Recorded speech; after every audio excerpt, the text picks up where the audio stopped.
북한 최고 권력층에서 심상치 않은 조짐이 포착되었다고 합니다. 최근 평양에서 벌어진 한밤중의 긴급 작전 때문이라고 하는데요. 더 놀라운 건 사건 이후 김여정의 비밀스러운 행보가 이어지면서 현재 북한 내부의 극도의 긴장감이 감돌고 있다는 점이죠. 이 과정에서 북한의 극비 정보가 흘러나왔고 오늘의 사연자분을 통해 소식을 접한 국정원 또한 경악을 금치 못했다고 합니다. 뉴스에서도 공개되지 않은 오늘의 충격적인 사연, 지금부터 전해드립니다. 안녕하세요. 저는 탈북민 박수진입니다. 한때 김여정의 비서로 일을 한 적이 있었죠. 물론 그 일이 일어나기 전까지는 말입니다. 그날은 신년 행사가 끝난 후였습니다. 저는 김여정의 지시로 행사 기록 영상을 정리하는 일을 맡았어요. 홀로 행사 영상을 돌려보며 김여정의 등장 장면을 확인하던 중이었죠. 그때 갑자기 복도 끝에서 발소리가 들렸어요. 평소라면 아무도 접근할 수 없는 내부 VIP 라운지 쪽이었습니다. 김여정의 목소리였죠. 처음에는 일상적인 대화처럼 들렸어요. 하지만 곧 저는 큰 충격을 받고 말았습니다. 김정은의 건강 상태와 후계 문제에 대한 이야기가 오가기 시작했거든요. 저는 숨을 죽이고 귀를 기울였어요. 김여정은 측근 2명과 이야기하고 있었습니다. 김정은이 갑작스럽게 사라질 경우를 대비해야 한다는 내용이었어요. 최고 지도자님께서 갑작스럽게 자리를 비우시게 될 경우 우리가 준비한 대로 진행해야 합니다. 김여정의 목소리가 평소보다 낮게 깔려 있었죠. 주의 동무는 아직 어립니다. 백두열통의 계승은 다른 방식으로도 가능해요. 순간 제 심장이 멎는 것 같았습니다. 그 말은 김주애가 후계자로 확정되지 않을 수 있다는 뜻이었어요. 하지만 더 충격적인 것은 그 다음이었죠. 제 아들과 딸도 백두열통입니다. 이들을 대체 후계자로 준비시키는데 시간이 좀 더 필요할 뿐이에요. 김여정의 자녀들, 지금까지 철저히 감춰져 왔던 존재였죠. 북한 최고위층조차도 그 존재를 모르는 이들이 대부분이었습니다. 저는 얼음이 된 것처럼 그 자리에 서 있었어요. 지금까지 김여정은 오빠인 김정은에게 절대적인 충성을 맹세하는 인물이라 믿어왔죠. 하지만 방금 들은 대화는 달랐습니다. 김여정은 오빠를 따르는 것이 아니었어요. 오빠의 자리를 대비하고 있었죠. 자신의 아들과 딸을 통해 백두혈통을 이어가려는 계획이었습니다. 북한의 권력 구도가 완전히 뒤바뀔 수 있는 폭탄과도 같은 내용이었어요. 그때 갑자기 VIP 라운지 안에 있던 인물 중 한 명이 고개를 돌려 문 쪽을 바라보았습니다. 문틈으로 새어나온 미세한 불빛이 누군가가 근처에 있다는 것을 암시하고 있었어요. 더 이상 머물러서는 안 된다고 판단했죠. 저는 최대한 조용히 몸을 돌려 경기장 내부로 빠져나왔습니다. 하지만 이미 저는 알아서는 안 될 것을 알아버렸어요. 복도를 걸으며 식은땀이 흘렀죠. 방금 들은 내용은 제가 알아서는 안 될 북한 최고 권력층의 비밀이었습니다. 이런 내용을 알게 된 사람들의 운명이 어떻게 되는지 저는 너무나 잘 알고 있었어요. 평양 거리는 이미 깊은 밤이었죠. 하지만 저에게는 그 어느 때보다도 선명한 순간이었습니다. 제 운명이 완전히 바뀌게 될 그 순간이었으니까요. 집으로 돌아가는 길, 저는 계속해서 뒤를 돌아보았어요. 누군가가 저를 지켜보고 있다는 느낌을 지울 수 없었죠. 평양의 밤거리는 평소와 다름없이 고요했지만 저의 마음속은 폭풍이 몰아치고 있었습니다. 이제 저는 너무 많은 것을 알아버렸어요. 김여정의 비밀스러운 후계 구도, 김정은의 건강 상태, 그리고 무엇보다 중요한 김여정의 자녀들의 존재까지요. 평양에서 이런 비밀을 아는 것은 곧 죽음을 의미했죠. 저는 그날 밤 잠들지 못했습니다. 앞으로 제가 어떤 선택을 해야 할지 깊은 고민에 빠졌어요. 이후 며칠 동안 저는 평소와 다름없이 업무를 수행했습니다. 마치 그날 밤 아무 일도 없었던 것처럼 행동해야 했어요. 하지만 상황은 분명히 달라져 있었죠. 김여정의 주변 경호가 더욱 삼엄해졌습니다. 기존에 4명이던 경호원이 8명으로 늘어났어요. 게다가 저를 감시하는 눈길도 점점 많아지고 있었죠. 출근 시간이 되면 선전선동부 청사 입구에서부터 느껴졌습니다. 평소엔 무심히 지나쳤던 경비원들의 시선이 저를 쫓아왔어요. 심지어 엘리베이터를 탈 때도 누군가가 뒤따라 들어오는 것이 느껴졌죠. 복도를 걸을 때마다 등 뒤가 서늘했습니다. 누군가 저를 지켜보고 있다는 느낌을 지울 수 없었어요. 화장실을 가도 발소리가 따라왔고 점심시간에 밥을 먹을 때도 시선이 느껴졌죠. 특히 불안했던 건 새로 부임한 청사 관리원이었습니다. 그는 마치 우연인 것처럼 항상 제가 있는 곳 근처에서 일을 하고 있었어요. 청소를 한다며 제 사무실 주변을 서성였고 퇴근할 때면 어디선가 그의 모습이 보였죠. 어느 날은 제 책상 서랍이 미세하게 움직여 있는 것을 발견했습니다. 분명 제가 닫아둔 그대로가 아니었어요. 컴퓨터 모니터의 각도도 살짝 달라져 있었죠. 누군가가 제 자리를 뒤져봤다는 걸 일부러 티내든 말이에요. 더 이상 안전한 공간은 없었습니다. 벽에도 귀가 있고 천장에도 눈이 있다는 말이 실감났어요. 매 순간 저는 숨막히는 감시의 시선을 견뎌내야 했습니다. 김정은 동지께서는 여전히 김주의 동물을 후계자로 키우고 계시지만 어느 날 저녁 고위 간부들의 비밀 회의가 있었습니다. 제가 서류를 전달하러 갔을 때였어요. 문 밖에서 우연히 들은 대화였죠. 여성 지도자를 받아들일 준비가 되어 있지 않습니다. 군부가 절대 동의하지 않을 겁니다. 다른 간부가 말을 이었습니다. 김여정 동무의 아들이라면 모를까? 백두혈통의 남자 후계자라면 가능성이 있습니다.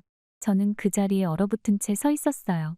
이런 대화는 북한에서 상상조차 할 수 없는 것이었습니다. 하지만 실제로 일어나고 있었죠. 순간 회의실 안에서 의자가 끌리는 소리가 들렸습니다.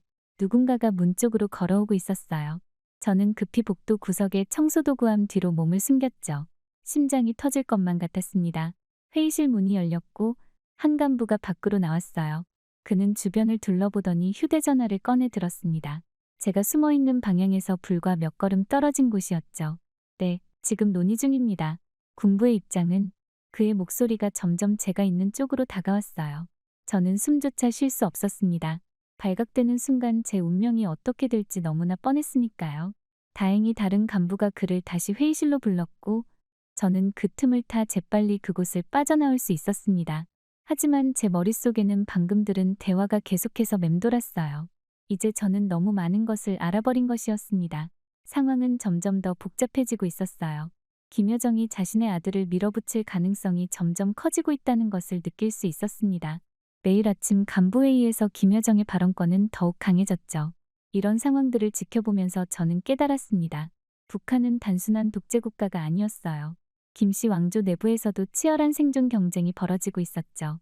그리고 그 경쟁은 점점 더 치열해지고 있었습니다.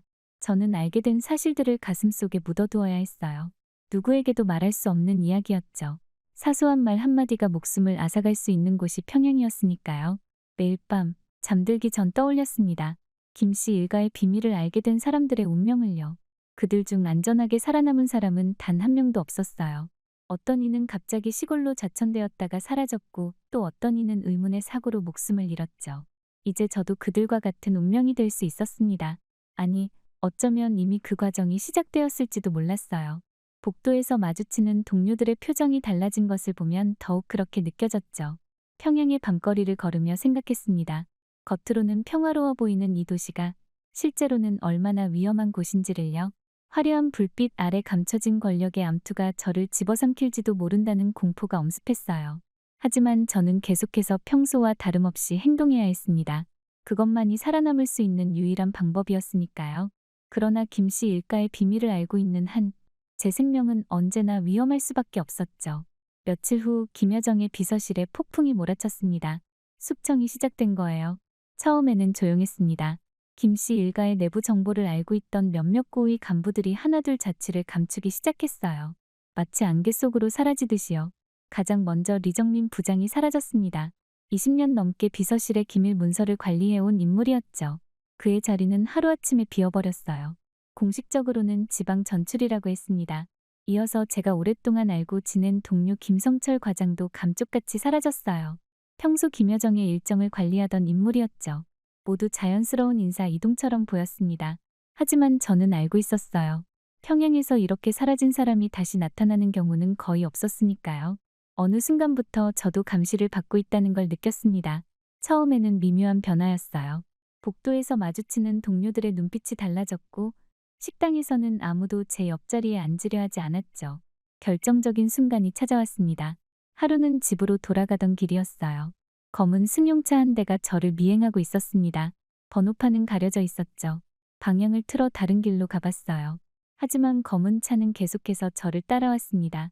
그들은 더 이상 감시 사실을 숨기려 하지도 않았어요. 그 다음 날부터 전화기에서 이상한 잡음이 들리기 시작했습니다. 통화할 때마다 희미한 에코가 들렸어요. 누군가가 제 통화를 도청하고 있다는 명백한 증거였죠. 가장 큰 변화는 업무에서 찾아왔습니다. 직속 상관인 김명준 과장이 갑자기 저를 불렀어요. 앞으로는 외부 업무는 하지 마시오. 내부 문서 정리만 하면 됩니다. 아무런 이유도 설명하지 않았습니다. 묻지도 않았어요. 물어볼 필요가 없었죠. 이미 모든 게 명백했으니까요. 저는 이제 그들의 명단에 올랐다는 걸 깨달았습니다. 김씨 일가의 비밀을 알게 된 사람들의 명단에요. 그리고 그 명단에 오른 사람들은 하나둘씩 사라지고 있었죠. 밤이면 제 아파트 주변을 서성이는 발자국 소리가 들렸어요. 창문 너머로 담배 불빛이 반짝였습니다. 그들은 제가 보고 있다는 걸 알면서도 일부러 그러는 것 같았어요. 이제 더 이상 선택의 여지가 없었습니다. 평양에 남아있다면 저도 곧 사라진 사람들 중 하나가 될 게 분명했어요. 리정민 부장도 김성철 과장도 다시는 돌아오지 못했습니다. 그들의 가족들도 모두 지방으로 사라졌죠. 이건 단순한 인사 조치가 아닌 숙청이었어요. 살아남고 싶었습니다. 살아서 이 이야기를 전하고 싶었어요. 그러기 위해서는 하나의 선택밖에 없었죠. 북한을 떠나야 했습니다. 그것이 제가 살아남을 수 있는 유일한 길이었어요. 평양에서 더 이상 버틸 수 없었습니다. 시간이 얼마 남지 않았다는 걸 느낄 수 있었어요. 매 순간이 두려웠습니다. 언제 보위부가 들이닥칠지 모른다는 공포가 저를 짓눌렀어요. 하지만 이제 돌이킬 수 없었죠. 탈출, 그것만이 제게 남은 유일한 길이었습니다. 탈출을 결심하고 나니 해야 할 일이 명확했습니다. 가장 먼저 신뢰할 수 있는 밀수업자를 찾아야 했어요. 국경으로 이동하기 위해서는 반드시 필요한 존재였죠. 예전 동료가 남긴 정보를 따라 평양역 근처의 한 식당을 찾았습니다. 며칠간의 관찰 끝에 마침내 밀수업자와 접선할 수 있었어요. 국경을 넘으려면 두 가지가 필요합니다. 밀수업자의 말은 단호했습니다. 첫째, 완벽한 가짜 신분. 둘째, 안전한 이동 경로죠. 이 두 가지만 확보되면 중국으로 갈 수 있습니다. 가짜 신분을 만들고 중국으로 가는 경로를 확보하는 것. 이것이 가장 중요한 단계였어요. 하지만 이 모든 것이 결코 쉽지 않았습니다. 밀수업자는 제게 필요한 서류들을 설명했어요. 평양을 벗어나기 위한 통행증, 국경 지역 출입 허가증, 그리고 무엇보다 새로운 신분증이 필요했습니다. 국경 지역에서는 평양에서보다 검문이 더 심합니다. 서류 하나라도 수상하면 즉시 체포됩니다. 특히 제 경우는 더욱 위험했어요. 밀수업자는 제가 김씨 일가의 정보를 알고 있다는 사실을 듣자 표정이 굳어졌습니다. 체포되면 즉시 공개 처형됩니다. 일반 탈북자와는 다른 상황이에요. 한 번의 실수도 용납되지 않습니다. 그의 말은 차가운 현실을 직시하게 했어요. 저는 단순한 탈북자가 아니었습니다.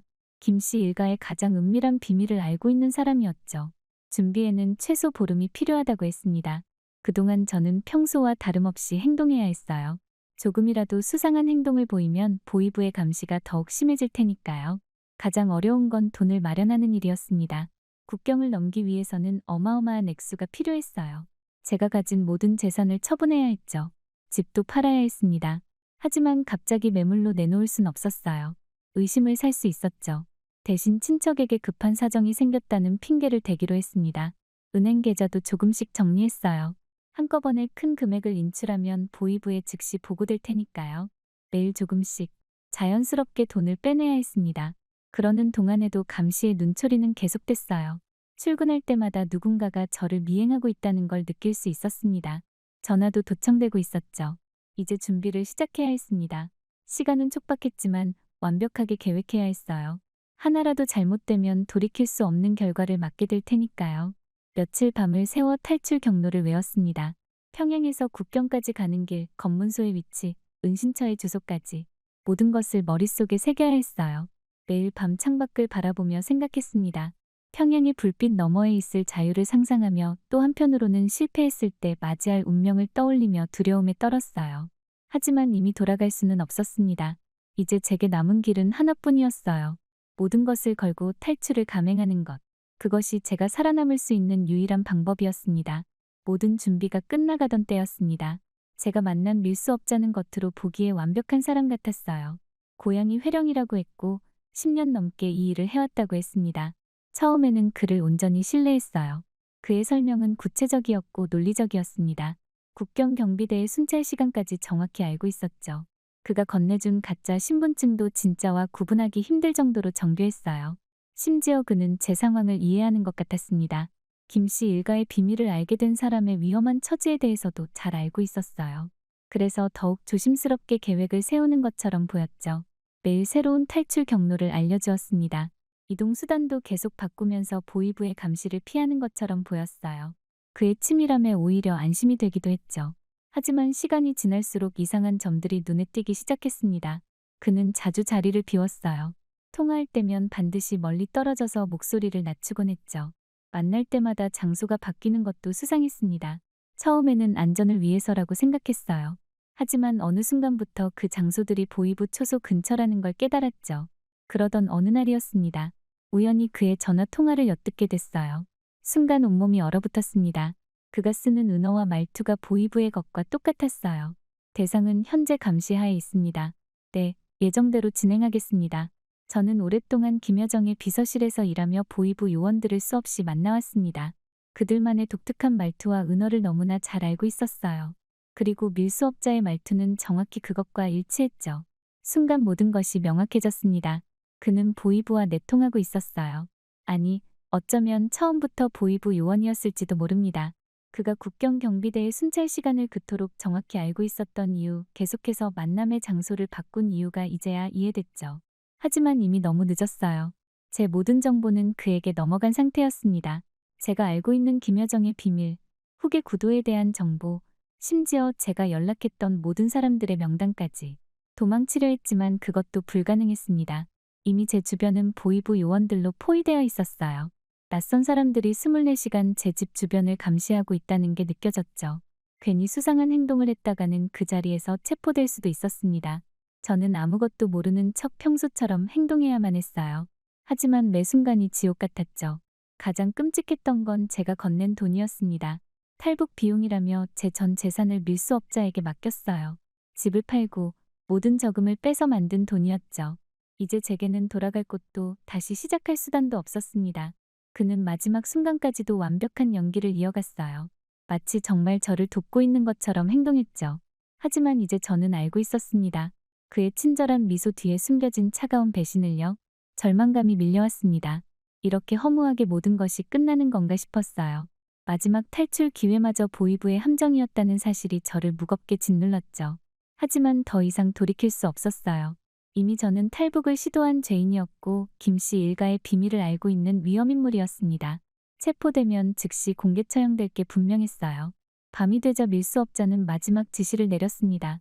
내일 새벽 두만강 근처에서 만나자고 했어요.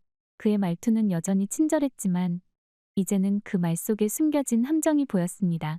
방으로 돌아와 창밖을 바라보았어요. 평양의 밤거리는 여전히 고요했습니다. 하지만 이제 그 고요함은 더욱 무겁게 느껴졌어요. 마치 제게 닥칠 운명을 예고하는 것처럼요. 한겨울의 두만강은 칠흑같이 어두웠습니다. 강물은 시커멓게 출렁이고 있었어요. 제 앞에 놓인 마지막 시험대였죠. 그때였습니다. 갑자기 어둠을 가르며 총성이 울렸어요. 제 심장이 멎는 것만 같았습니다. 돌아보니 국경경비대가 이미 제 존재를 발견한 후였어요. 하늘을 향한 경고 사격이 이어졌습니다. 하지만 저는 더 이상 망설일 수 없었어요. 절체절명의 순간이었죠.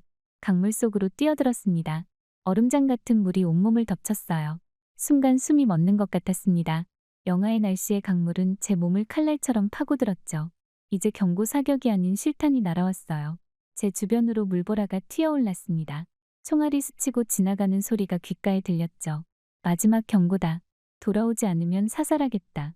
하지만 이제 돌아갈 수는 없었어요. 돌아간다는 건 죽음을 의미했으니까요. 앞으로 나아가는 것만이 살 수 있는 길이었습니다. 강물은 제 몸을 마비시켜갔어요. 팔다리가 점점 무거워졌죠. 얼음 조각들이 제 얼굴을 핥히고 지나갔습니다. 하지만 멈출 수는 없었어요. 총성은 계속해서 이어졌습니다. 이제는 양쪽 강변에서 모두 불빛이 번쩍였어요. 저를 향한 총알이 빗발치듯 날아왔죠. 강물 속에서 필사적으로 팔을 저었습니다. 한 번만 더 앞으로 나아가자. 그 생각뿐이었어요. 자유를 향한 마지막 몸부림이었죠. 온몸이 얼어붙어 갔습니다. 근육은 굳어가고 있었고 의식도 점점 흐려졌어요. 하지만 강 건너편이 조금씩 가까워지고 있다는 걸 느낄 수 있었죠. 마지막 남은 힘을 다해 팔을 뻗었습니다. 중국 땅을 향해 한 발짝 또 한 발짝 얼어붙은 손가락으로 필사적으로 물을 갈랐어요. 드디어 발이 땅에 닿았습니다. 간신히 강변으로 기어올랐어요. 자유의 땅을 밟은 것일까? 그런 생각을 하는 순간이었습니다. 고개를 들어보니 중국 공안이 저를 둘러싸고 있었어요. 그들은 이미 이곳에서 저를 기다리고 있었던 겁니다. 강 건너편에서는 여전히 총성이 울리고 있었어요.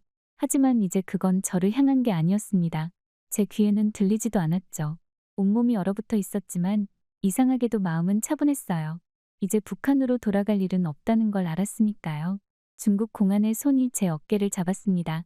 체포당하는 순간이었지만 이상하게도 안도감이 밀려왔어요.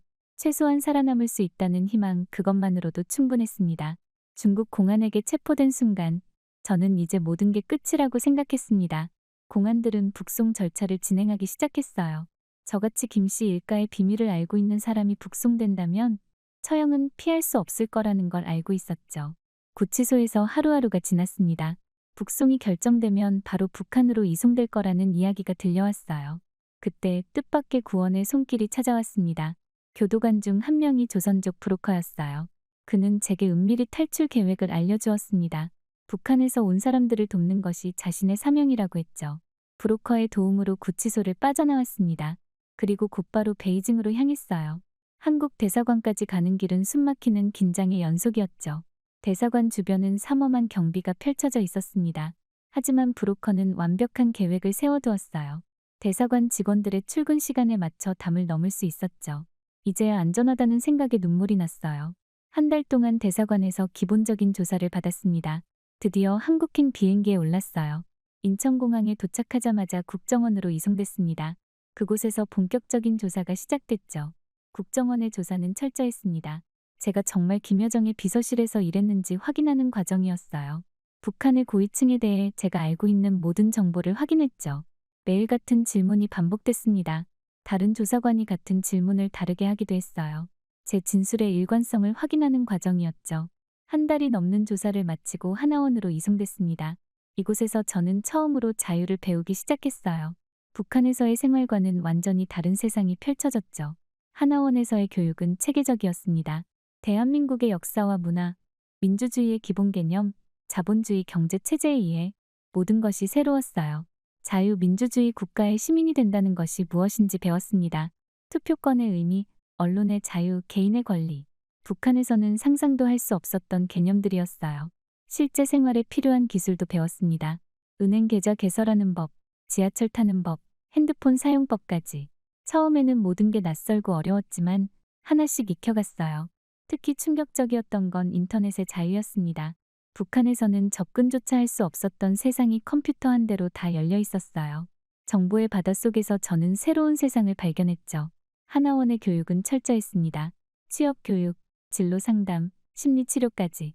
새로운 삶을 시작하는 데 필요한 모든 것을 준비시켜 주었어요. 북한에서의 생활과는 모든 것이 달랐습니다. 매일 아침 들리는 자유로운 대화 소리, 풍성한 식단, 따뜻한 온수가 나오는 샤워실. 이런 일상적인 것들이 저에겐 놀라움의 연속이었어요. 다른 탈북민들과 함께 생활하며 많은 것을 배웠습니다. 그들도 저처럼 목숨을 걸고 자유를 찾아온 사람들이었어요. 서로의 이야기를 나누며 위로가 됐죠. 하나원에서의 시간은 제게 새로운 시작을 준비하는 소중한 기간이었습니다. 이곳에서 보낸 12주 동안 저는 대한민국 국민으로서의 첫걸음을 내딛었어요. 수료를 앞두고 저는 생각했습니다. 이제 진짜 새로운 삶이 시작된다는 것을요. 두렵기도 했지만 이미 죽음의 문턱까지 다녀온 저였기에 그 두려움은 오히려 설렘으로 바뀌었죠. 마지막 날 수료증을 받으며 다짐했습니다. 이제는 더 이상 북한 정권의 그늘에서 사는 게 아니라 자유로운 대한민국의 시민으로 당당하게 살아가리라고요. 하나원을 나서는 날 저는 처음으로 진짜 자유를 느꼈습니다. 이제 제 발로 걸어갈 수 있는 길이 제 앞에 무한히 펼쳐져 있었어요. 서울의 첫 아침은 눈부셨습니다. 빌딩 숲 사이로 비치는 햇살, 바쁘게 오가는 사람들, 거리를 가득 메운 자동차들. 평양에서도 볼 수 있던 광경이었지만 이곳의 모든 것은 달랐어요. 첫 번째로 느낀 충격은 서점에서였습니다. 수많은 책들이 진열되어 있었어요. 정치, 경제, 역사, 철학. 어떤 검열도, 어떤 제한도 없이 모든 책을 자유롭게 볼 수 있다는 사실이 놀라웠죠. 인터넷도 마찬가지였어요. 북한에서는 상상도 할 수 없었던 정보의 바다가 눈앞에 펼쳐졌습니다. 처음에는 그 자유로움이 두렵기도 했어요. 너무나 많은 정보들 속에서 길을 잃을 것만 같았죠. 지하철에서 마주친 광경도 충격적이었습니다. 사람들이 자유롭게 정부를 비판하고 있었어요. 북한이었다면 상상도 할 수 없는 일이었죠. 하지만 이곳에서는 그저 일상이었습니다. 카페에 들어가 처음으로 아메리카노를 마셨습니다. 옆자리에서는 누군가가 대통령을 비판하는 글을 쓰고 있었어요. 그 사람은 체포되지 않았고 아무도 신고하지 않았죠. 이것이 바로 자유구나 처음으로 실감했습니다. 하지만 자유가 주는 또 다른 충격도 있었어요. 선택의 자유였습니다. 북한에서는 모든 것이 정해져 있었죠. 하지만 이곳에서는 내가 직접 선택하고 결정해야 했어요. 처음으로 받은 월급으로 옷을 사러 갔을 때 한참을 서 있었습니다. 너무 많은 선택지 앞에서 어떤 것을 골라야 할지 몰랐어요. 이런 작은 결정조차 저에게는 큰 도전이었죠. 그러던 어느 날이었습니다. 북한의 실상에 대해 이야기하는 자리에 참석했어요. 그곳에서 많은 사람들이 북한에 대해 잘못 알고 있다는 것을 깨달았습니다. 순간 깨달았습니다. 제가 알고 있는 북한의 진실, 특히 김여정과 관련된 진실을 세상에 알려야겠다고요. 제가 직접 보고 경험한 북한 권력의 실상을 증언해야겠다고 생각했어요. 처음에는 두려웠습니다. 제 증언이 북한에 남아있는 가족들에게 해가 될 수도 있다는 걱정이 들었어요. 하지만 곧 결심했죠. 진실을 알리는 것이 제가 이 자유를 얻은 대가를 치르는 방법이라고요. 강연을 시작했습니다. 대학교, 시민단체, 정부기관 등 여러 곳에서 북한의 실상을 알리는 강의를 했어요. 처음에는 떨리고 긴장됐지만 점점 자신감이 생겼죠. 사람들은 제 이야기에 귀 기울여 주었어요. 특히 젊은 세대들이 북한 문제에 관심을 가지기 시작했죠. 그들의 눈빛에서 저는 희망을 보았습니다. 증언집도 썼어요. 제가 경험한 북한 권력층의 실상, 김여정의 비밀스러운 계획들, 그리고 목숨을 건 탈출 과정까지 모든 것을 있는 그대로 기록했습니다. 이제 저는 매일 아침 감사함으로 하루를 시작합니다. 자유롭게 말할 수 있다는 것, 하고 싶은 일을 할 수 있다는 것, 그리고 무엇보다 진실을 알릴 수 있다는 것에 대한 감사함이에요. 가끔은 북한에 두고 온 가족들 생각에 잠을 이루지 못할 때도 있습니다. 하지만 이제는 압니다.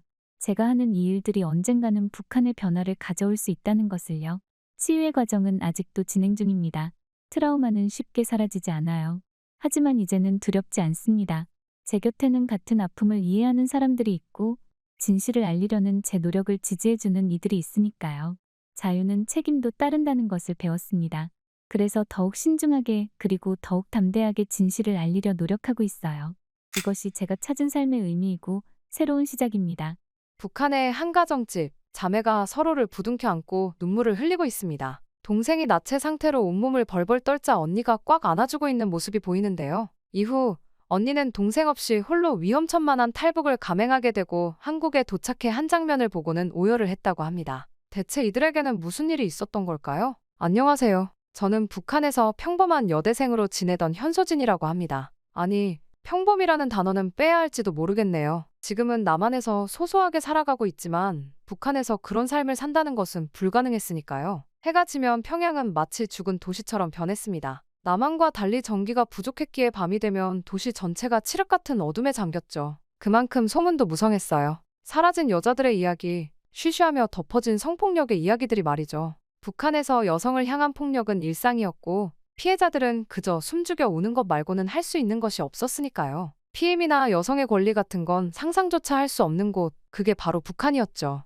때문에 대학교 도서관에서 책을 보다 고개를 들면 창밖으로 보이는 어둠이 늘 두려웠어요. 그 어둠 속에서 동생 수진이가 혼자 걸어올 생각을 하면 가슴이 철렁 내려앉았습니다. 부모님은 지방 근무 때문에 평양에 계시지 않았고 저희 자매는 이 거대한 도시에서 서로를 의지하며 살고 있었거든요. 한 번은 옆 동네 언니가 밤에 사라졌다가 일주일 만에 돌아왔다는 소문을 들었습니다. 그 뒤로 그 언니는 다시는 웃지 않았다고 하더군요. 무슨 일을 당했을지는 뻔했죠. 수진아, 이제 자율학습 그만하고 일찍 들어오면 안 될까? 그날 아침 수진이에게 평소보다 더 간절하게 말했어요. 왠지 모를 불안감이 저를 짓눌렀거든요. 하지만 수진이는 언니, 시험 준비 좀 더 하고 갈게 하고 환하게 웃어 보였죠. 그리고 그때는 몰랐습니다. 그 미소가 마지막이 될 줄은 말이죠. 그날도 밤이 깊어갔어요. 촛불 하나가 방 안에서 가냘프게 흔들렸고 시계 초침 소리가 제 불안한 마음을 더욱 조여왔습니다. 수진이가 평소 돌아오는 시간이 훨씬 지났거든요.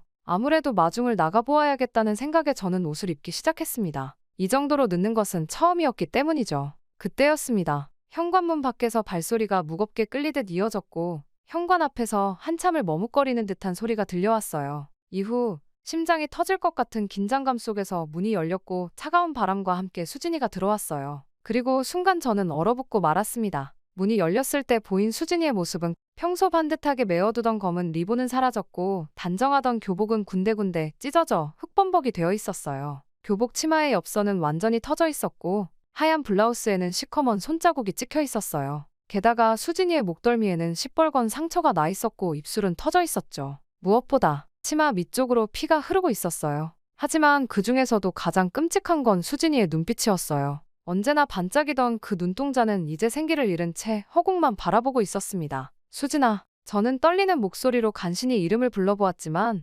수진이는 마치 제 목소리가 들리지 않는 것처럼 그대로 화장실로 달려갔어요. 쿵 하고 닫히는 문소리가 마치 망치로 내리치듯 제 심장을 찔렀습니다. 닫힌 문 너머로 들려오는 흐느낌은 곧 구역질 소리로 바뀌었고 이내 격렬한 물소리가 이어졌어요. 수진이가 자신의 몸을 닦아내는 소리였습니다. 한참의 시간이 흐른 뒤에야 문이 열렸어요. 저는 그 앞에 무릎을 꿇고 있었습니다. 수진이의 얼굴은 하얗게 질려 있었고 입술은 파랗게 변해 있었어요. 물에 젖은 머리카락 사이로 눈물이 뚝뚝 떨어졌습니다. 언니, 수진이는 말을 잇지 못하고 덜덜 떨기 시작했어요. 결국 말을 끝내지 못하고 수진이의 다리에 힘이 풀렸습니다. 제가 얼른 수진이를 붙잡았어요. 보이위 간부가 골목에서 귓가에 들리는 한마디 한마디가 비수가 되어 제 가슴을 파고들었습니다. 이후 수진이가 떨면서 말해준 이야기들은 충격적이었습니다. 평소보다 공부에 집중한 수진이는 시간을 확인하고는 서둘러 학교를 나섰다고 해요. 그런데 집에 거의 다다른 지점에서 보이부 간부가 그녀에게 길을 묻듯이 말을 걸었다고 합니다. 수진이는 빠르게 길을 설명하고 가려 했으나 그 간부는 수진이의 팔을 붙잡고 같이 가달라고 했다고 해요. 수진이는 결국 팔을 뿌리치고 집으로 달렸지만 결국 그 간부에게 잡혔다고 했습니다. 간부는 수진이를 못 움직이게 붙잡고 옷을 벗기기 시작했다고 해요. 겁을 먹은 수진이는 발버둥 쳤고 화난 간부는 수진이를 때리고 옷을 찢어버렸다고 합니다. 살려주세요. 수진이가 이야기했지만 오히려 간부는 웃으며 자신의 바지를 벗었다고 하더군요. 간부의 입술이 수진이의 온몸을 훑었고 수진이는 고통스러운 신음을 냈다고 합니다. 간부는 그 소리를 더욱 즐기며 수진이에게 강하게 입을 맞췄고 이후 수진이는 밑에서 찢어지는 고통을 느꼈다고 해요. 수진이가 울면서 아파하자 그는 더욱 흥분했다고 하더군요. 심지어는 수진이에게 움직이라고까지 시키며 수진이가 못하겠다고 하면 또 때렸다고 합니다. 그러한 모습에 수진이는 큰 두려움을 느꼈다고 하더군요. 마침내 모든 것을 마치고 간부가 일어나 역시 학생은 달라. 앞으로 조심히 다녀야지. 몸간수 잘하고 라고 말하며 가버렸다고 합니다. 모든 이야기를 마친 수진이의 몸은 얼음장처럼 차가웠어요. 와들와들 떨리는 동생의 몸을 끌어안은 채 저는 무력하게 그 자리에 주저앉고 말았습니다. 분노가, 절망이, 자책감이 파도처럼 밀려왔지만 아무것도 할 수 없다는 현실이 저를 짓눌렀어요. 그저 수진이를 안고 울며 등을 토닥여줄 수밖에 없었습니다. 참아, 괜찮아 라는 말조차 꺼낼 수 없었어요. 괜찮지 않은 걸 알았으니까요. 저는 애써 수진이를 눕히고 떨리는 손으로 전화기를 들어 부모님께 연락했습니다. 그리고 흐느끼는 목소리로 겨우겨우 상황을 설명했어요. 하지만 수화기 너머로 돌아온 건 내가 동생 간수를 제대로 했어야지 라는 차가운 질책뿐이었습니다. 그 말이 마치 벼락처럼 저를 내리쳤어요. 부모님마저도 피해자인 수진이를 탓하고 계셨습니다. 경찰서에 신고하자는 말은 꺼내지도 못했어요. 북한에서 당의 고위 간부를 고발한다는 건 그저 더 큰 화를 자초하는 일일 뿐이었으니까요. 그런 시도를 했다가 오히려 우리 가족 모두가 정치범 수용소로 끌려간 사람들의 이야기를 수도 없이 들어왔습니다. 신고를 하면 오히려 너희가 당의 간부를 모함했다 며 우리 가족을 체포할 게 뻔했어요. 그날 밤 저는 수진이를 꼭 안은 채 밤을 새웠습니다. 달빛조차 들어오지 않는 어두운 방에서 흐느끼는 동생의 숨소리가 마치 평양의 어둠처럼 저를 짓눌렀어요. 수진이를 지키지 못한 제 자신을, 이런 현실을 만든 이 체제를, 그리고 우리를 덮친 이 거대한 어둠을 향해 말없는 저주를 퍼부었습니다. 하지만 그때는 몰랐어요. 이 끔찍한 밤이 더 큰 비극의 시작일 뿐이라는 걸 말이죠. 그날 이후 수진이는 완전히 달라졌습니다. 매일 밤 악몽에 시달렸죠. 안 돼요. 살려주세요. 제발. 잠결에 들리는 수진이의 비명소리에 저는 밤마다 심장이 멎는 것 같았습니다. 한밤중에 화들짝 깨어나 온몸을 부들부들 떠는 수진이를 안아주는 게 이제는 일상이 되어버렸어요. 수진이는 더 이상 학교에 가지 않았습니다. 교복을 입으라고 하면 온몸을 떨며 고개를 저었죠. 언니, 난 못 가. 그 말을 하는 수진이의 눈에는 공포가 가득했어요. 혹시라도 그 사람을 마주칠까봐, 그 골목을 지나갈까봐 수진이는 방 안에만 틀어박혀 지냈습니다. 수진이는 창밖을 보며 멍하니 앉아있는 게 일상이 되었습니다. 가끔 제가 건네는 밥을 한 숟가락도 못 먹을 때가 많았죠. 수진아, 이거라도 좀 먹어볼래? 아무리 애지중지 요리해도 수진이는 그저 고개만 가로저었습니다. 하루가 다르게 수진이의 뺨은 말라갔고 얼굴은 점점 창백해져만 갔어요. 밤이면 혼자 샤워실에서 몸을 문질러대는 소리가 들렸습니다. 언니, 내가 너무 더러운 것 같아. 피가 나도록 몸을 문지르는 수진이를 말리면서 저는 속으로 눈물을 삼켰어요. 깨끗한 수진이의 몸과 마음에 지울 수 없는 상처를 남긴 그 사람을 향한 증오가 가슴속에서 날마다 커져갔습니다. 어느 날은 수진이가 자신의 머리카락을 잘라내고 있는 걸 발견했어요. 더 이상 예쁘고 싶지 않아. 그러면 아무도 나를 건드리지 않을 거야. 가위를 든 수진이의 손이 떨리고 있었습니다. 거울 속에 비친 수진이의 눈빛은 이미 생기를 잃은 지 오래였죠. 밤마다 들리는 흐느낌 소리에 저는 점점 지쳐갔어요. 그래도 희망을 잃지 않으려 했습니다. 수진아, 우리 내일은 공원에 갈까? 수진아,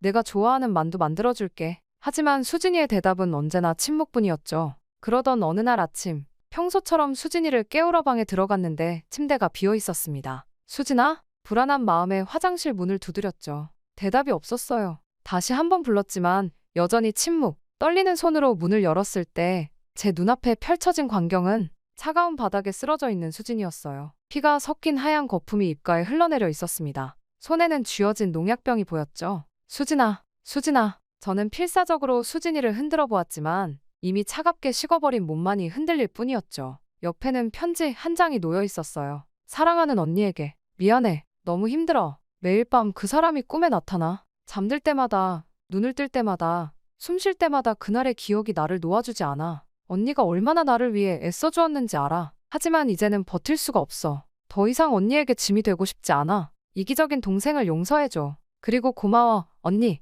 항상 나를 지켜주려 해줘서. 이제 나는 편안해질 수 있을 것 같아. 사랑해, 언니. 그 편지를 읽는 순간 제 눈앞이 새하얘졌습니다. 온몸에서 힘이 빠져나가는 것 같았어요. 수진아, 안 돼, 수진아. 제 비명이 화장실에 울려 퍼졌지만 수진이는 더 이상 대답하지 않았습니다. 저의 외침에 이웃들이 달려왔고 누군가 병원에 연락했지만 이미 늦었다고 하더군요. 마지막으로 수진이의 차가운 볼을 쓰다듬으며 저는 무너져 내렸습니다. 미안해. 언니가 미안해. 더 잘 지켜주지 못해서. 장례식장은 차가웠어요. 누구도 진짜 이유를 말하지 못했습니다. 그저 학업 스트레스 때문에 라는 거짓말뿐. 당의 고위 간부의 만행을 덮기 위해 수진이의 죽음마저 거짓으로 포장해야 했죠. 영정사진 속의 수진이는 환하게 웃고 있었습니다. 교복을 단정하게 입고 검은 리본으로 머리를 예쁘게 묶은 모습. 그날 밤 이전의 수진이었죠. 순수하고 밝고 꿈 많던 우리 수진이요. 저는 영정사진 앞에 무릎을 꿇고 앉아 맹세했습니다.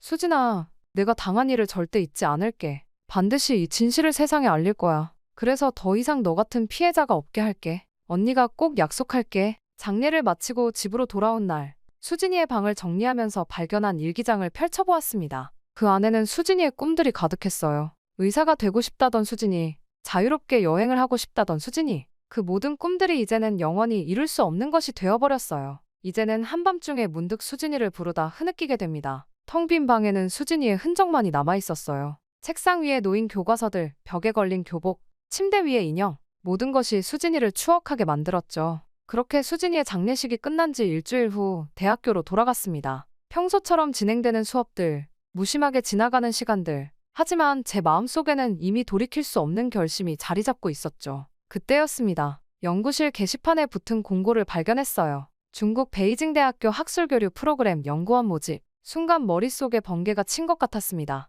이것이구나. 이게 바로 기회라는 직감이 들었어요. 떨리는 손으로 공고문을 읽어내려갔죠. 한 달간의 학술교류, 연구원 자격으로 중국 방문, 귀국 후보고서 제출. 모든 것이 완벽했습니다. 지도 교수님께 신청서를 제출했어요. 교수님, 이번 기회를 꼭 잡고 싶습니다. 평소 성실했던 제 모습을 아시는 교수님은 흔쾌히 추천서를 써주셨죠. 자네라면 우리 대학의 명예를 빛내줄 거라 믿네. 그 말씀에 마음이 무거워졌지만 이미 돌이킬 수는 없었습니다. 브로커를 찾는 건 목숨을 건 일이었습니다. 평양역 근처 중국 식당에서 조선족 주방장을 찾아갔어요. 찹쌀떡 찾습니다. 라는 암호를 건네자 주방장의 표정이 순식간에 굳어졌죠. 그는 잠시 저를 관찰하더니 작은 쪽지를 건넸습니다. 내일 밤 10시 낙랑구역 뒷골목. 우산을 들고 오시오. 다음 날 밤 어둠 속에서 검은 우산을 든 남자를 만났습니다. 2만 달러입니다. 반은 성금으로 받아야 해요. 그 말에 온몸에 식은땀이 흘렀죠. 예상했던 금액의 2배였어요. 수진이의 장례식 조의금 전부, 제가 모아둔 돈, 어머니의 금반지, 할머니께 물려받은 금목걸이. 그래도 부족했습니다. 결국 집에 있던 귀금속을 전부 몰래 처분해야 했어요. 부모님께는 거짓말을 할 수밖에 없었습니다. 중국에 가서 열심히 공부하고 올게요. 걱정하지 마세요. 전화기 너머로 들려오는 어머니의 목소리에 눈물이 났지만 꾹 참았어요. 마지막이 될지도 모를 그 통화에서조차 저는 진실을 말할 수 없었습니다. 출국 수속은 또 다른 시험이었어요. 평양공항 보이부 심사대 앞에서 심장이 터질 것 같았습니다. 연구 목적이 뭡니까? 베이징 대학의 경제학 연구 동향을 파악하고 오는 것입니다. 거짓말이 술술 나왔어요. 수년간 북한에서 살아오며 익힌 위장술이 이렇게 쓰일 줄은 몰랐습니다. 베이징에 도착한 첫날, 학술대회장에서 발표도 하고 질문도 했습니다. 누구도 제 속마음을 알아채지 못하게 평소처럼 행동하려 노력했어요. 하지만 제 머릿속은 이미 도망칠 계획으로 가득 차 있었죠. 호텔 창문 너머로 보이는 베이징의 밤거리가 저를 자유로 이끄는 것만 같았습니다. 셋째 날 새벽, 저는 조용히 호텔을 빠져나왔어요. 짐도 거의 챙기지 않았죠. 이후 약속된 장소에서 또 다른 브로커를 만났습니다. 이제부터는 제 지시만 따르세요. 절대 혼자 행동하면 안 됩니다. 윈난성으로 가는 기차 안에서 저는 처음으로 울 수 있었어요. 창밖으로 스쳐 지나가는 풍경을 보며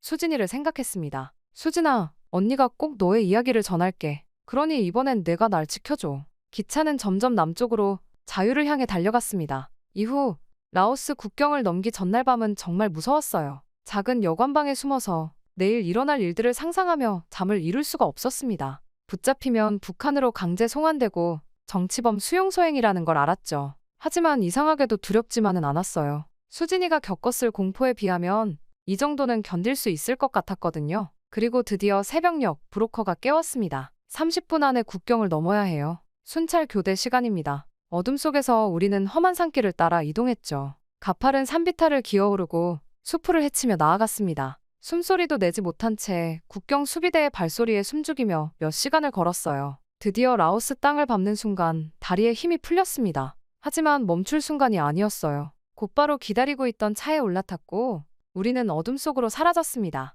이제 태국으로 향하는 여정이 남았지만 적어도 중국은 벗어났다는 안도감이 몰려왔어요. 차 뒷좌석에서 몰래 흘린 눈물은 절반은 기쁨이었고 절반은 슬픔이었어요. 이제 다시는 돌아갈 수 없는 길을 건넜다는 기쁨, 그리고 부모님을 두고 떠나온 죄책감이 뒤섞였죠. 하지만 후회는 없었습니다. 이제 저는 진실을 말할 수 있는 자유를 향해 한 걸음 더 가까워졌으니까요. 수진아, 이제 시작이야. 언니가 꼭 약속을 지킬게. 차창 밖으로 스쳐 지나가는 어둠 속에서 저는 새로운 희망을 보았습니다. 이제 더 이상 침묵하지 않아도 되는, 진실을 말할 수 있는 그 자유의 희망을. 라오스 땅을 밟은 후 우리는 숨 돌릴 틈도 없이 정글 속으로 걸어 들어갔습니다. 이제부터가 진짜 시작이에요. 태국까지 가는 길이 가장 위험하죠. 브로커의 말에 가슴이 철렁 내려앉았어요. 발목까지 올라오는 진흙을 헤치고 날카로운 풀들을 지나는 동안 온몸이 상처투성이가 되어갔습니다. 첫 번째 은신처는 정글 한가운데 있는 허름한 오두막이었어요. 그리고 그곳에서 마주친 건 같은 처지의 탈북녀들이었습니다. 하지만 뭔가 달랐어요.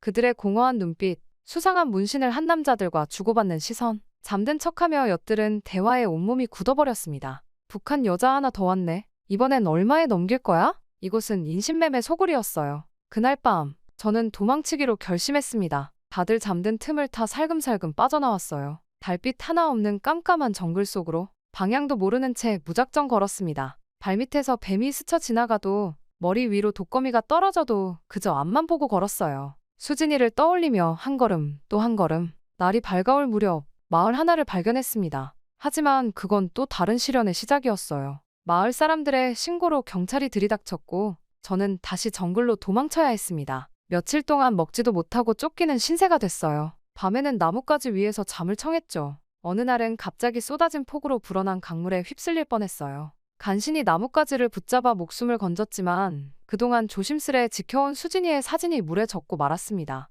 젖은 사진을 말리며 울었어요. 수진아, 미안해. 며칠이 지났을까요? 정글 끝자락에서 마주친 건 국경 수비대였습니다. 심장이 멎는 줄 알았어요. 붙잡히면 북한으로 강제 송환. 그건 죽음보다 더 무서운 운명이었습니다. 수비대를 피해 수풀 속에 몸을 숨기고 있는데 갑자기 제 발밑에서 커다란 뱀이 따리를 틀었어요. 숨도 제대로 쉴 수 없었습니다. 1시간이 넘게 그렇게 버텼죠. 밤이면 으르렁대는 호랑이 소리에 잠들지 못했고 낮이면 독사와 정갈을 피해 조심조심 걸어야 했어요. 먹을 것이 떨어져 나무 열매와 잎사귀로 연명했습니다. 배고픔보다 더 무서웠던 건 붙잡힐지도 모른다는 공포였어요. 매 순간이 생존을 위한 싸움이었습니다. 정글에서의 열흘은 마치 10년처럼 느껴졌어요. 온몸은 상처투성이가 되었고 옷은 찢어졌으며 신발은 망가져버렸죠. 하지만 멈출 순 없었습니다. 제가 멈추는 순간 수진이의 죽음은 헛된 것이 되어버릴 테니까요. 마침내 태국 국경 마을에 도착했을 때 저는 거의 실신 상태였습니다. 다행히 그곳에서 만난 태국 주민이 친절했어요. 그는 저를 태국 경찰서로 데려다 주었고 거기서 저는 망명 신청을 할 수 있었습니다. 난민입니다. 도와주세요. 이 말이 제가 기억하는 마지막이었어요. 눈을 떴을 때는 난민 캠프 병동이었습니다. 링거를 맞으며 며칠을 누워 있었어요. 탈진 상태였다고 해요. 하지만 이상하게도 마음은 편안했습니다. 드디어 안전한 곳에 도착했다는 안도감 때문이었을까요? 난민 캠프에서의 생활이 시작되었어요. 캠프 안에는 저처럼 목숨을 걸고 탈북한 사람들이 많았습니다. 그들과 이야기를 나누며 위로를 얻었죠. 모두가 자신만의 아픈 사연을 안고 있었어요. 하지만 우리는 서로를 격려하며 버텨냈습니다. 매일 밤 젖어서 구겨진 수진이의 사진을 보며 다짐했어요. 이제 조금만 더 기다려. 곧 한국에 가서 너의 이야기를 꼭 전할게. 사진 속 수진이의 웃는 얼굴이 저에게 힘을 주었습니다. 난민 캠프에서 보낸 2달. 그곳에서 유엔 난민기구 심사도 받고 한국 대사관 인터뷰도 했어요. 매 순간 긴장의 연속이었지만 이제는 거짓말을 하지 않아도 됐습니다. 처음으로 수진이의 이야기 그리고 제가 겪은 모든 것을 솔직하게 털어놓을 수 있었어요. 한국행이 결정됐습니다. 그 말을 들었을 때 저는 또다시 울음을 터뜨리고 말았어요. 이제야 정말 자유의 땅으로 갈 수 있다는 실감이 났습니다. 수진이의 사진을 꺼내보며 속삭였어요. 수진아, 우리가 해냈어. 이제 정말 너의 이야기를 세상에 알릴 수 있게 됐어. 그리고 마침내 인천공항에 첫 발을 디뎠을 때 심장이 터질 것만 같았습니다. 형광등 불빛 아래 반짝이는 대리석 바닥, 거대한 유리천장, 깨끗한 공기. 저도 모르게 깊은 숨을 들이마셨어요. 공항 벽면을 가득 채운 대한민국이라는 글자가 제 눈에 들어왔죠. 드디어 왔구나. 이제 정말 도착했구나. 눈물이 흘러내렸습니다. 국정원으로 향하는 차 안에서 제 손은 계속 떨리고 있었어요. 북한에서의 신문 경험이 머릿속을 스쳐 지나갔거든요. 차가운 신문실, 고함치는 조사관들, 책상을 내리치는 소리가 상상되었죠. 하지만 조사실에 들어서자마자 받은 첫 마디는 충격적이었습니다. 고생 많으셨죠? 따뜻한 차 한 잔 드시겠습니까? 부드러운 목소리에 고개를 들어보니 여성 조사관이 따뜻한 미소를 짓고 있었어요. 순간 현실감이 사라졌습니다. 테이블 위에는 과자와 물도 놓여 있었죠. 이게 정말 조사실이 맞나요? 혼란스러웠지만 낯선 편안함이 몸을 감쌌습니다. 조사는 마치 대화를 나누듯 진행됐어요. 힘드셨겠네요. 라며 제 이야기에 고개를 끄덕이는 조사관들. 폭력도 고성도 협박도 없었습니다. 처음으로 제 이야기를, 수진이의 이야기를 누군가에게 솔직하게 털어놓을 수 있었어요. 말할 때마다 눈물이 났지만 그들은 끝까지 경청해 주었습니다. 하나원으로 가는 날 가슴이 설렜어요. 차창 밖으로 보이는 풍경이 마치 영화의 한 장면 같았죠. 하나원에 도착해서 처음 본 건 깨끗하게 정돈된 2인실이었습니다. 하얀 침구, 책상, 옷장, 모든 것이 새 것이었어요. 창문을 열자 상쾌한 바람이 불어왔죠. 이곳이 앞으로 3개월 동안 제가 지낼 곳이라니 믿기지 않았습니다. 아침이 되자 식당으로 안내받았어요. 반찬이 가득한 식탁을 보고 놀랐습니다. 북한에서는 상상도 못할 풍성한 식사였어요. 매일 이렇게 먹나요? 라고 묻자 선생님께서 당연하죠. 라고 답하셨습니다. 그 말에 또다시 눈물이 났어요. 수진이와 먹던 부실한 옥수수죽이 떠올랐거든요. 수진이에게 이런 맛있는 밥 한 끼 해주지 못한 것에 눈물이 나고 말았습니다. 하나원에서의 교육은 체계적이었습니다. 컴퓨터 수업, 한국어 수업, 문화 체험, 모든 것이 새로웠어요. 선생님들은 끝없는 인내심으로 우리를 가르쳐 주셨죠. 처음 보는 한글 자판에 헤매고 있을 때도 천천히 해도 돼요. 라며 격려해 주셨습니다. 동료 탈북민들과의 만남도 특별했어요. 각자의 사연은 달랐지만 같은 아픔을 공유하고 있었죠. 밤늦게까지 이야기를 나누며 서로를 위로했습니다. 그들과 함께라면 이 낯선 곳에서도 잘 적응할 수 있을 것 같았어요.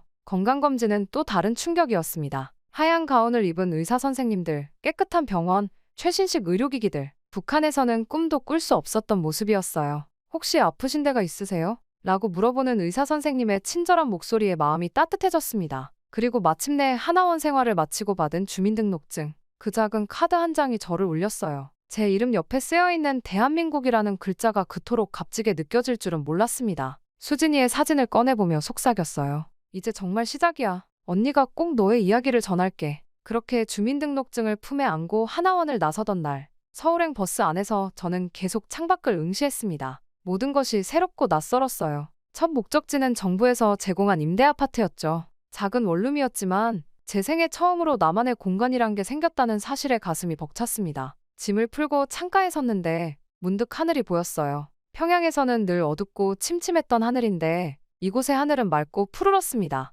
창틀에 기대어 서서 오랫동안 하늘을 바라봤어요. 이제야 진짜 자유를 느낄 수 있었죠. 저녁이 되자 창밖으로 보이는 풍경이 또 다른 세상으로 바뀌었습니다. 거리에 네온사인들이 하나둘 켜지기 시작했고 가로등이 골목골목을 환하게 밝혔어요. 평양에서는 해가 지면 도시 전체가 어둠에 잠겼는데 이곳은 달랐습니다. 밤이 되어도 도시는 잠들지 않았어요. 도시가 모두 밝게 빛나고 있었죠. 결국 저는 궁금함을 참지 못하고 밖으로 나왔습니다. 늦은 시간인데도 거리에는 사람들이 많았어요. 특히 놀라웠던 건 혼자 걸어가는 여성들의 모습이었죠. 당당하게 자신감 있게 걸어가는 그들을 보며 제 마음 한켠이 아려왔습니다. 수진아, 내가 여기서 살았더라면 24시간 영업하는 편의점에 들어갔어요. 아르바이트로 일하는 여학생이 어서 오세요 라고 밝게 인사했습니다. 북한에서는 상상도 못할 광경이었죠.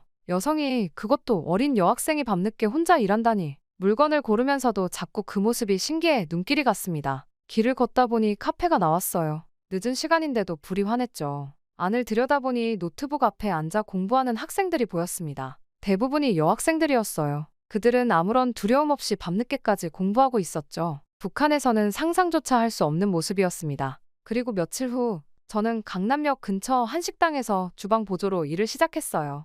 설거지와 야채 손질이 주된 일이었죠. 그날도 평소처럼 주방에서 일하고 있었습니다. 저녁 7시 즈음 바쁜 저녁 시간이 막 시작될 때였어요. 갑자기 밖에서 여성의 비명소리가 들렸습니다. 이거 놓으세요. 누가 좀 도와주세요. 순간 온몸이 굳었어요. 수진이의 그날 밤이 떠올랐거든요. 하지만 그때 놀라운 광경이 펼쳐졌습니다. 뭐 하는 짓이야? 옆 테이블에 있던 남성 손님이 벌떡 일어났어요. 경찰 불러요. 빨리요. 다른 여성 손님이 즉시 휴대폰을 꺼내들었습니다. 도망가지 못하게 막아요. 다들 사진 찍어두세요. 또 다른 손님이 외쳤죠. 제대로 보니 술에 취한 듯한 남성이 한 여성의 팔을 강제로 붙잡고 있었어요.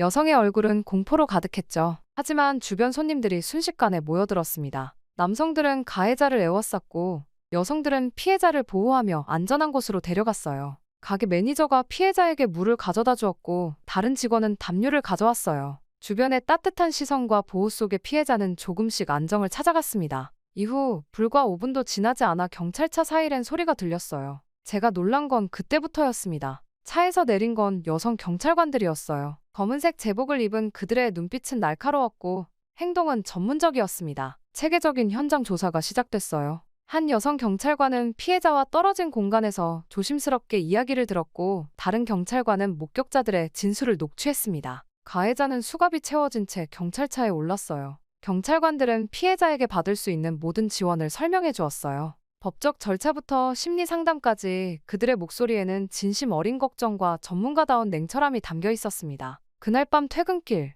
지하철역으로 걸어가면서 눈물이 멈추지 않았어요. 수진이가 자꾸 떠올랐거든요. 우리가 살던 곳에서는 그날 밤 수진이를 도와준 사람이 아무도 없었어요. 신고할 곳도 없었고 오히려 여자가 밤늦게 다니니까 그런 거 아니냐 는 말만 들었죠. 하지만 이곳은 달랐어요. 피해자를 보호하는 시민들, 전문적으로 대응하는 여성 경찰관들, 체계적인 지원 시스템까지. 만약 그때 수진이도 이런 세상에 있었다면 그 생각을 하니 가슴이 찢어질 것만 같았습니다. 지하철 계단을 내려가면서 중얼거렸어요. 수진아, 내가 여기에서 태어났었더라면. 그러면서 눈물은 멈추지를 않았습니다. 그리고 다음 날 저는 결국 퉁퉁 부은 얼굴로 일어날 수밖에 없었죠. 지하철은 탈 때마다 신기했습니다. 매일 아침 정장 차림의 여성들이 출근하는 모습, 화장품 가게에서 자유롭게 쇼핑하는 여학생들, 카페에서 회의하는 여성 직장인들. 그들은 모두 당당했어요. 자신의 권리를 누리는데 주저함이 없었죠. 어느 날은 길거리 시위를 목격했습니다. 여성들의 권리를 주장하는 집회였어요.